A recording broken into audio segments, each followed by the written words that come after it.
Doctor ortho Ayurvedic oil and capsule, अब दर्द भी घुटने टेकेगा।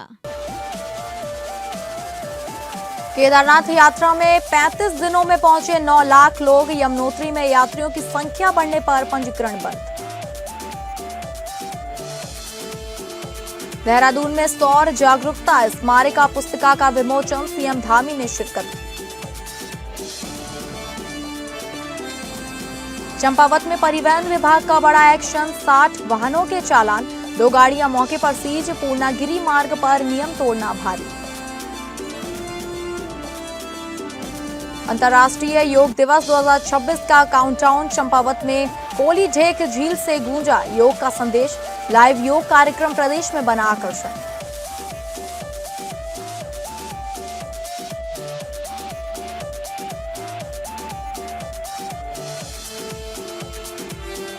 नमस्कार, आप सभी का बहुत बहुत स्वागत है उत्तराखंड बुलेटिन में और मैं हूं आपके साथ अंकिता सिंह। शुरुआत करेंगे बुलेटिन की, जहां देहरादून में सौर ऊर्जा के प्रति जन जागरूकता बढ़ाने के उद्देश्य से सौर जागरूकता स्मारिका पुस्तिका का भव्य विमोचन किया गया। इसमें सीएम धामी ने शिरकत की। यहाँ भी देखते हैं अभी हम लोगों ने चर्चा भी करी है किस प्रकार से हीट वेव चल रही है।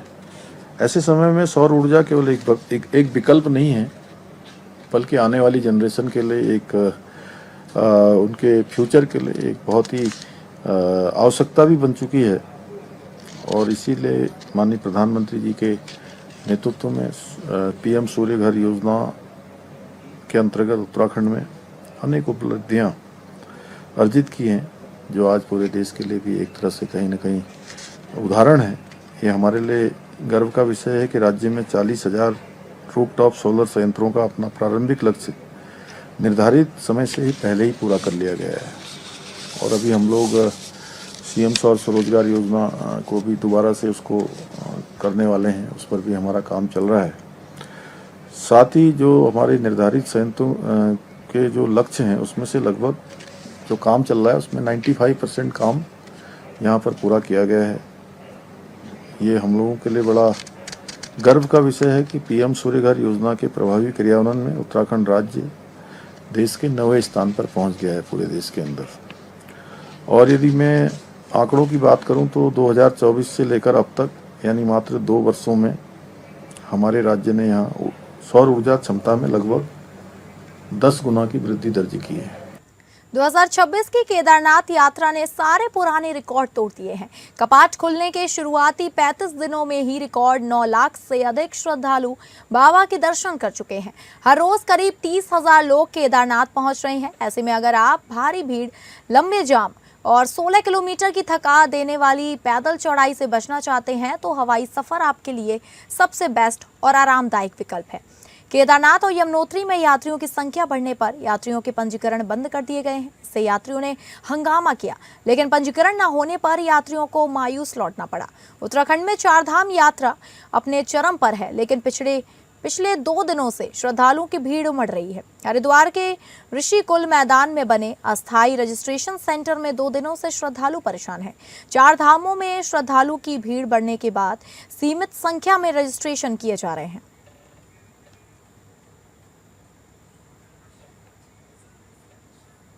उत्तराखंड के सीमांत जनपद चंपावत से एक ऐसी खबर सामने आई है जिसने पूरे प्रदेश का सिर गर्व से ऊंचा कर दिया है।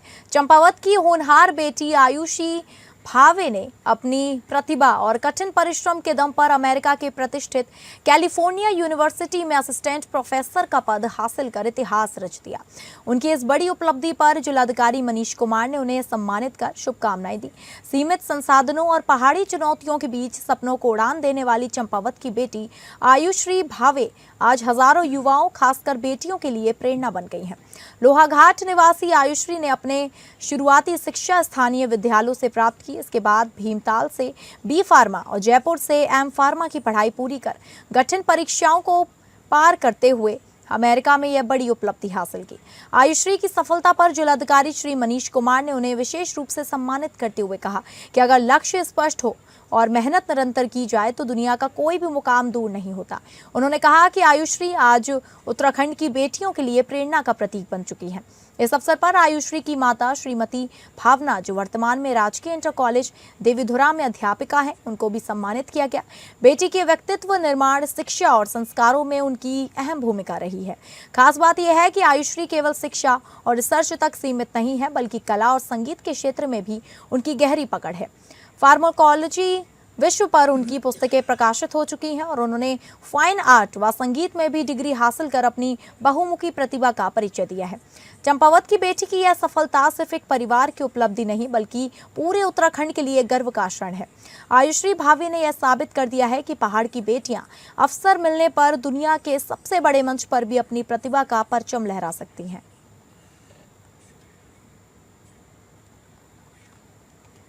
चंपावत में एक ऐसा पल देखने को मिला है जहां प्रशासन और पत्रकारिता जगत के बीच बने मजबूत रिश्तों की झलक साफ नजर आई। जनपद के जिला सूचना अधिकारी धीरज कार्की के चमोली स्थानांतरण पर पत्रकारों ने उन्हें भावभीनी विदाई दी। इस दौरान माहौल भावुक रहा और कई पत्रकारों ने उनके सरल स्वभाव, समन्वय और कार्यशैली को याद करते हुए उन्हें शुभकामनाएं दी। चंपावत जिले के जिला सूचना अधिकारी श्री धीरज कार्की का स्थानांतरण चमोली जनपद होने पर पत्रकारों, प्रशासनिक अधिकारियों और शुभचिंतकों ने उन्हें भावभीनी विदाई दी।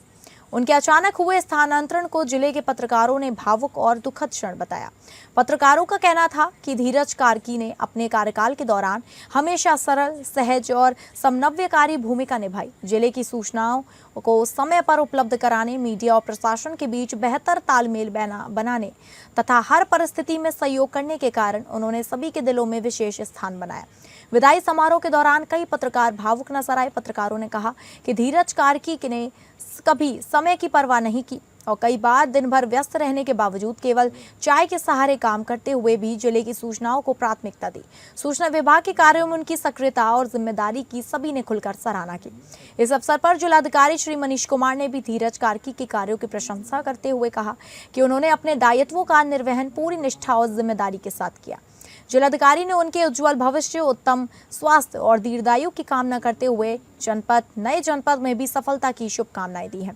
विदाई के दौरान पत्रकारों और उपस्थित लोगों ने यह भी कहा कि यदि भविष्य में कभी अवसर मिले तो धीरज कार्की पुनः चंपावत में सेवाएं देने अवश्य लौटे, क्योंकि उनका कार्यकाल जिले में हमेशा याद किया जाएगा।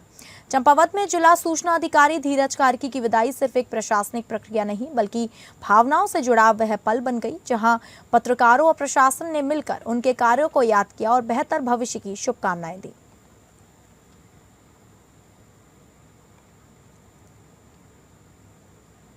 पूर्णागिरि मार्ग पर नियम तोड़ने वाले वाहन चालकों के खिलाफ प्रशासन ने सख्त कार्रवाई शुरू कर दी है। जिलाधिकारी श्री मनीष कुमार के निर्देश पर परिवहन विभाग ने विशेष चेकिंग अभियान चलाते हुए 60 वाहनों का चालान किया, जबकि गंभीर अनियमितताएं पाए जाने पर 2 वाहनों को मौके पर ही सीज कर दिया गया। ओवरलोडिंग, बिना टैक्स, बिना परमिट और ड्रिंक एंड ड्राइव जैसे मामलों में यह बड़ी कार्रवाई सामने आई है। जनपद चंपावत के मुख्य पूर्णागिरि मार्ग पर परिवहन विभाग ने नियमों की अनदेखी करने वालों के खिलाफ सघन चेकिंग अभियान चलाया। संभागीय परिवहन अधिकारी मनोज बगोरिया के नेतृत्व में हुई इस कार्रवाई में सड़क सुरक्षा और यातायात नियमों के उल्लंघन पर सख्त रुख अपनाया गया।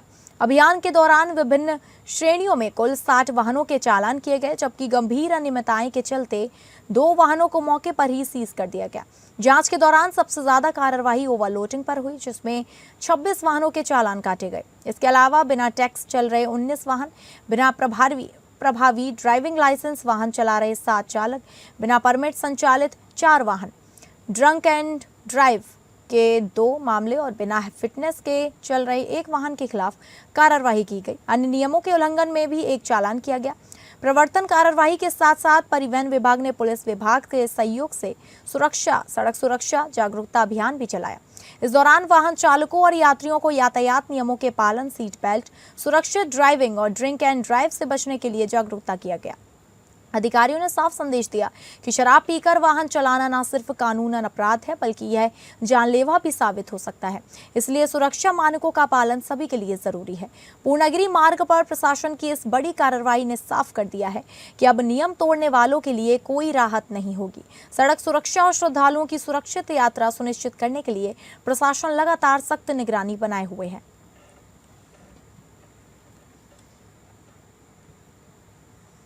चंपावत में पुलिस विभाग द्वारा अवैध भांग की खेती के खिलाफ लगातार कार्रवाई की जा रही है। पहाड़ों में भांग के बीजों के पारंपरिक उपयोग को लेकर लोगों के बीच चर्चा और सवाल उठ रहे हैं।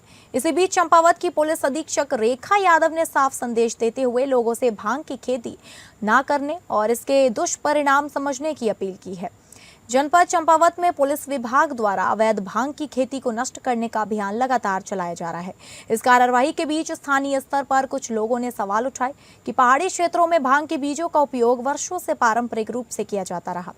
लोगों का कहना है कि पहाड़ों में कई घरों में सब्जियों और विशेष व्यंजनों में भांग के बीजों का इस्तेमाल स्वाद और तासीर के रूप में किया जाता है। इसी विषय पर जब चंपावत की पुलिस अधीक्षक श्रीमती रेखा यादव से बातचीत की गई तो उन्होंने स्पष्ट किया कि अवैध भांग की खेती कानूनन अपराध की श्रेणी में आती है और पुलिस का अभियान नशे के दुष्प्रभावों को रोकना तथा युवाओं के नशे से बचने के उद्देश्य से चलाया जा रहा है। एसपी रेखा यादव ने कहा कि भांग की खेती से जुड़े मामलों में कानून का पालन सर्वोपरि है और अवैध रूप से इसकी खेती करना दंडनीय अपराध है। उन्होंने लोगों से अपील करते हुए कहा कि भांग की खेती से बचें, इसके दुष्परिणामों को समझें और समाज में भी इसके प्रति जागरूकता फैलाएं। पुलिस प्रशासन का कहना है कि जनपद में नशा मुक्त समाज की दिशा में लगातार अभियान चलाए जा रहे हैं और किसी भी प्रकार की अवैध गतिविधि को बर्दाश्त नहीं किया जाएगा। एक तरफ पहाड़ों की पारंपरिक मान्यताओं और उपयोग को लेकर चर्चा जारी है तो दूसरी ओर कानून और नशा मुक्ति अभियान को लेकर प्रशासन सख्त नजर आ रहा है। ऐसे में चंपावत में भांग की खेती को लेकर बहस तेज हो गई है, लेकिन पुलिस का संदेश साफ है, अवैध खेती से दूरी बनाएं और कानून का पालन करें। भांग की खेती बिना लाइसेंस के किया जाना निश्चित ही अवैध है और ऐसा किया जाना करते हुए पाए जाने पर एनडीपीएस एक्ट के प्रावधानों के तहत कानूनी कार्रवाई की जाती है। चूंकि ठंडे प्रदेशों में इसका प्रयोग किया जाता है और वो जो भी इस हेतु प्रायोजन किए जाते हैं, मैं निश्चित ही यह मानती हूँ कि वो जो लाइसेंस तरीके से की जा रही है वहां से वो सीड्स प्राप्त करके अपना उसमें प्रयोग कर सकते हैं, परंतु बिना अनुमति के, बिना लाइसेंस के किसी भी सूरत में भांग की खेती का कल्टीवेशन किया जाना कानूनी दायरे में अपराध की श्रेणी में आता है। जहां अंतर्राष्ट्रीय योग दिवस 2026 के काउंटडाउन कार्यक्रम के तहत चंपावत से एक शानदार पहल सामने आई है। प्राकृतिक सौंदर्य से घिरी कोलीढेक झील लोहाघाट से आयोजित योग कार्यक्रम का ऑनलाइन लाइव प्रसारण पूरे प्रदेश में किया गया। योग को जन जन तक पहुंचाने के उद्देश्य से आयोजित इस कार्यक्रम में बड़ी संख्या में लोगों ने ऑनलाइन जुड़कर सहभागिता की। 12वें अंतर्राष्ट्रीय योग दिवस के काउंटडाउन कार्यक्रम के तहत जनपद चंपावत में योग को जन आंदोलन बनाने की दिशा में एक विशेष ऑनलाइन योग सत्र का आयोजन किया गया। जिलाधिकारी श्री मनीष कुमार के दिशा निर्देशों में जिला आयुर्वेदिक एवं यूनानी विभाग द्वारा यह कार्यक्रम आयोजित किया गया। इस वर्ष अंतर्राष्ट्रीय योग दिवस की थीम स्वास्थ्य, ज्ञान व वैश्विक शांति के लिए योग निर्धारित की गई है। इसी कड़ी में 26 और 27 मई को कोलीढेक झील लोहाघाट से योग सत्र का लाइव प्रसारण यूट्यूब के माध्यम से पूरे प्रदेश में किया गया। प्राकृतिक वादियों के बीच आयोजित इस योग कार्यक्रम का उद्देश्य लोगों को योग के प्रति जागरूक करना और स्वस्थ जीवन शैली अपनाने के लिए प्रेरित करना रहा। 2 दिवसीय इस ऑनलाइन योग सत्र में जनपद वासियों, युवाओं और सोशल मीडिया के माध्यम से जुड़े लोगों ने उत्साहपूर्वक भागीदारी की। कार्यक्रम में विभागीय योग अनुदेशक श्रीमती सोनिया आर्य, श्रीमती कविता बोहरा, लीला जोशी, विजय देवपा और प्रकाश नेगी ने आयुष मंत्रालय, भारत सरकार द्वारा निर्धारित कॉमन योग प्रोटोकॉल के अंतर्गत विभिन्न योगासन, प्राणायाम और ध्यान का सरल एवं विधिवत अभ्यास कराया। जिला आयुर्वेदिक एवं यूनानी अधिकारी डॉक्टर प्रकाश सिंह ने जानकारी देते हुए बताया कि आगामी 21 जून अंतर्राष्ट्रीय योग दिवस तक जनपद के विभिन्न क्षेत्रों में लगातार योग जागरूकता कार्यक्रम आयोजित किए जाएंगे ताकि अधिक से अधिक लोग योग को अपनी दिनचर्या का हिस्सा बना सके। कोलीढेक झील की शांतिवादियों से निकला योग का यह संदेश अब पूरे जनपद में स्वास्थ्य और जागरूकता की नई अलख जगा रहा है। चंपावत में योग को जन जन तक पहुंचाने की यह पहल आने वाले योग दिवस को और भी खास बनाने की तैयारी मानी जा रही है।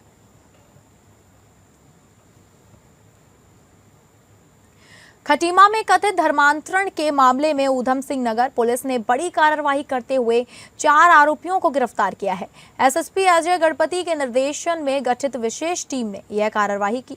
पुलिस के अनुसार आरोपी गरीब, भोले भाले और थारू समाज के लोगों को पैसों, इलाज, आर्थिक सहायता और अन्य प्रलोभन देकर ईसाई धर्म अपनाने के लिए दबाव बना रहे थे। विरोध करने पर जान से मारने और परिवार को नुकसान पहुंचाने की धमकियां भी दी जा रही थी। पुलिस जांच में सामने आया कि प्रार्थना सभाओं, धार्मिक किताबों और बैठकों के जरिए लोगों को प्रभावित किया जा रहा था। आरोपी धर्म परिवर्तन के बदले हर महीने 6,000 रुपए और 2 लाख रुपए तक का लालच देते थे। पुलिस ने आरोपियों के कब्जे से मोबाइल फोन बरामद किया है, जिसमें धर्मांतरण से जुड़े फोटो, वीडियो और ऑडियो साक्ष्य मिले हैं। एसएसपी अजय गणपति ने कहा कि ऐसे मामलों में सख्त वैधानिक कार्रवाई जारी रहेगी। माननीय मुख्यमंत्री महोदय के निर्देशानुसार जनपद उधम सिंह नगर में जो व्यक्ति इलीगल तरीके से डरा धमकाकर या प्रलोभन दिखाकर धर्मांतरण एवं मतांतरण करने की गतिविधियों में लिप्त थे, उनके खिलाफ सख्त से सख्त कानूनी कार्रवाई की जा रही है। इसी क्रम में नानकमत्ता एवं खटीमा क्षेत्र से विशेषतः गरीब समुदाय में इस तरीके की गतिविधियां कुछ लोगों द्वारा की जाने की सूचना पुलिस को प्राप्त होती रही है और उसके ऊपर पुलिस प्रशासन पहले से ही गंभीर था। जिस क्रम में 4 व्यक्तियों द्वारा हमें पूर्व में शिकायती प्रार्थना पत्र प्रेषित किया जा चुका था, जिसमें 3 मुकदमे खटीमा थाने में पंजीकृत किए जा चुके, 1 मुकदमा नानकमत्ता थाने में पंजीकृत किया जा चुका है, जिसमें से 2 मुकदमों में कुल 4 व्यक्तियों की गिरफ्तारी पुलिस ने आज सुनिश्चित की है, जिसमें एक व्यक्ति जिसका नाम दान सिंह राणा है, इसकी गिरफ्तारी 151/26 जो मुकदमा है खटीमा थाने का उसमें सुनिश्चित की गई है तथा अन्य 3 अपराधी जिसमें एक महिला का भी समावेश है, उनकी गिरफ्तारी 139/26 मुकदमे में की जा चुकी है। मसूरी देहरादून मार्ग पर बड़ा सड़क हादसा होने से हड़कंप मच गया। जज्जी बैंड के पास एक पानी का टैंकर अचानक अनियंत्रित होकर करीब 50 मीटर गहरी खाई में जा गिरा। हादसा इतना भीषण था कि टैंकर चालक गंभीर रूप से घायल हो गया। घटना के बाद मौके पर अफरा तफरी मच गई। स्थानीय लोगों और पुलिस टीम ने तत्काल रेस्क्यू अभियान चलाकर घायल चालक को खाई से बाहर निकाला और उपचार के लिए उप जिला चिकित्सालय मसूरी पहुंचाया, जहां डॉक्टरों ने उपचार के दौरान चालक को मृत घोषित कर दिया। मृतक की पहचान अक्षय असवाल निवासी मसूरी के रूप में हुई है। बताया जा रहा है कि टैंकर मसूरी झील से पानी भरकर वापस लौट रहा था, तभी गज्जी बैंड के पास चालक वाहन से अनियंत्रित खो बैठा और टैंकर सीधे खाई में जा गिरा। हादसे की सूचना मिलते ही पुलिस मौके पर पहुंची और जांच शुरू कर दी है। वहीं घटना की जानकारी मृतक के परिजनों को दे दी गई है। रानीखेत जामा मस्जिद में ईद उल अजहा या बकरीद का मुकद्दस त्योहार इस वर्ष बेहद अकीदत, भाईचारे और भावनात्मक माहौल के बीच मनाया गया। सुबह से ही मुस्लिम समाज के लोगों में ईद को लेकर विशेष उत्साह देखने को मिला। नए परिधानों में बच्चे, युवा और बुजुर्ग बड़ी संख्या में जामा मस्जिद पहुंचे और अल्लाह की इबादत में शामिल हुए। सुबह ठीक 9 बजे से ईद की नमाज अदा की गई। नमाज के दौरान पूरा माहौल रूहानी एहसास और भाईचारे की भावना से सराबोर दिखाई दिया। पेश इमाम ने अपने बयान में ईद उल अजहा के महत्व को बताते हुए कहा कि यह पर्व हमें त्याग, सब्र, इंसानियत और अल्लाह की राह में कुर्बानी देने का संदेश देता है। नमाज के बाद मुल्क की सलामती, अमन, चैन, तरक्की, आपसी भाईचारे और पूरी इंसानियत की भलाई के लिए विशेष दुआ कराई गई। साथ ही विश्व में शांति और समाज में मोहब्बत कायम रहने की कामना भी की गई। नमाज के बाद लोगों ने एक दूसरे को गले लगाकर ईद की मुबारकबाद दी। मस्जिद परिसर में छोटे बच्चों की खुशियां और बुजुर्गों की दुआएं ईद की रौनक को और खास बना रही थी। लोगों ने जरूरतमंदों की मदद कर ईद के असली संदेश, प्रेम, करुणा और साझेदारी को जीवंत किया। पूरे रानीखेत क्षेत्र में ईद को लेकर उत्साह और खुशी का माहौल बना रहा और लोगों ने सौहार्द और एकता का संदेश देते हुए त्योहार को शांतिपूर्ण ढंग से मनाया।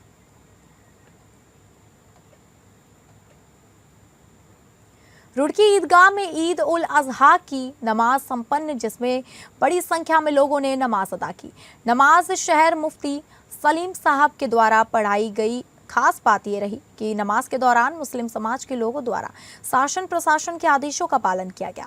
मुस्लिम धर्मगुरु ने मुस्लिम समाज के लोगों से अपील की कि वह कुर्बानी निर्धारित स्थानों पर ही करें और वेस्ट मटेरियल को सरकारी डस्टबिन में डालें। नमाज के दौरान रुड़की ईदगाह पर प्रशासन भी बड़ी संख्या में मौजूद रहा। अल्हम्दुलिल्लाह रुड़की शहर की ईदगाह में हज़ारों लोगों ने ईद की नमाज अदा की है और सारे लोगों ने ईदगाह के अंदर नमाज अदा की है। जैसे शासन प्रशासन और ऊपर से वज़ीर आज़म की तरफ से अहकामात थे, उसका पालन किया है सबने और सब लोगों ने हमारे शहर रुड़की में ईदगाह में ही नमाज अदा की है। मैं सारे शहर के मुसलमानों को इस मौके से मुबारकबाद देता हूँ और सभी से ये तवक्को नहीं बल्कि यकीन रखता हूँ, जैसे उनको पहले हमने हिदायत दी हैं कुर्बानी से मुताल्लिक कि वफा की सफाई का ख्याल रखें और गोश्त को ढक कर ले जाएं और ज़बह करते वक्त वीडियो ना बनाएं और प्यार और मोहब्बत के साथ मुजाहरा फरमाएं और कुर्बानी के ज़रिए से गलियों में चौराहों पे कोई गंदगी ना करें, डस्टबिन में सारा कचरा डालें। तो फिलहाल उत्तराखंड बुलेटिन में बस इतना ही। नमस्कार।